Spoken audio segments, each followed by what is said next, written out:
Hello, everyone, back again.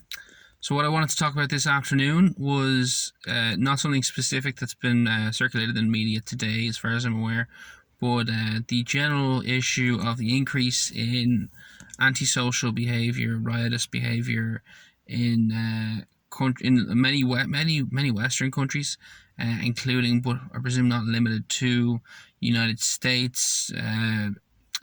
Britain, obviously there's different scales depending on the country. United States, Britain, Italy, I believe Denmark at one point, depends how far back you go, France, and I don't know the story is Germany, but they have had a lot of police confrontations. The reason I bring this up is because prior to COVID, it seems that there was an increased divide across Europe, which I think was reflected in the rise of all these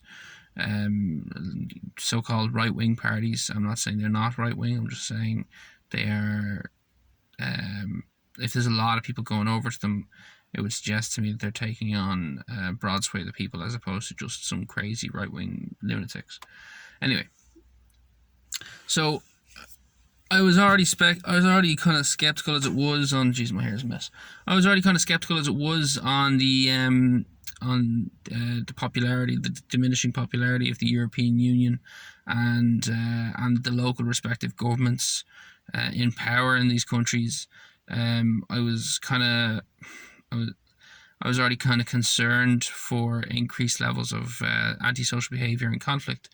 But it seems that COVID has come along and it seems to have exacerbated, I can never know how to say that word, exacerbated the situation, and taken people who were already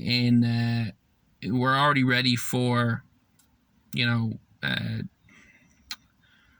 don't want to say we're already ready for riots, but we're already ready for that kind of, antisocial riotous behaviour, and giving them more reason to go out and behave like this. It seems to have been quite limited in Ireland, but it seems as well so where you're seeing a lot of massive amounts of antisocial behaviour is where you have been seeing that behaviour even prior to COVID. It's now worse because of COVID, but it seems it's the same kind of countries, as far as I can tell, popping up. So the question is, to what extent is this antisocial behaviour really about COVID? There's obviously a whole bunch of people who are obviously on the anti-COVID train, but there's a whole lot more protests and antisocial stuff going on, which seems more about anti their current government as a whole. And I'd be curious to see, is that going to come to an end as we eventually come out of COVID, come out of the pandemic? Or are we going to see continuous internal conflict, and where will that lead Europe? For example, there's a lot of riotous behaviour in the UK at the moment. It's not massive. It's not that it's completely out of control. It's just that it is significantly more prevalent than it would have been, say, 5 or 6 years ago.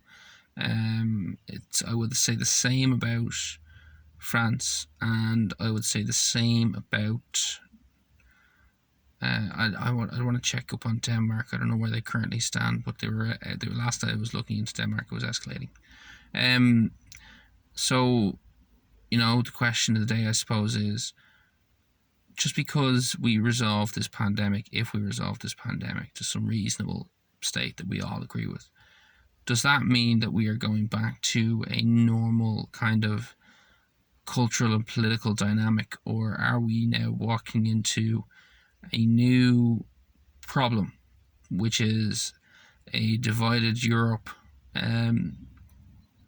including a divided UK, a divided France, divided Italy, divided Denmark, divided Germany?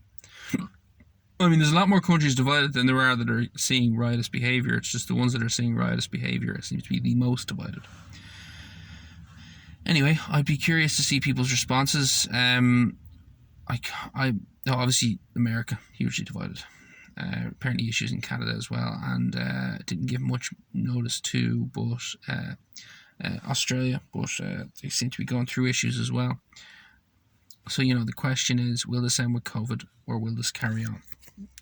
Let me know what you think.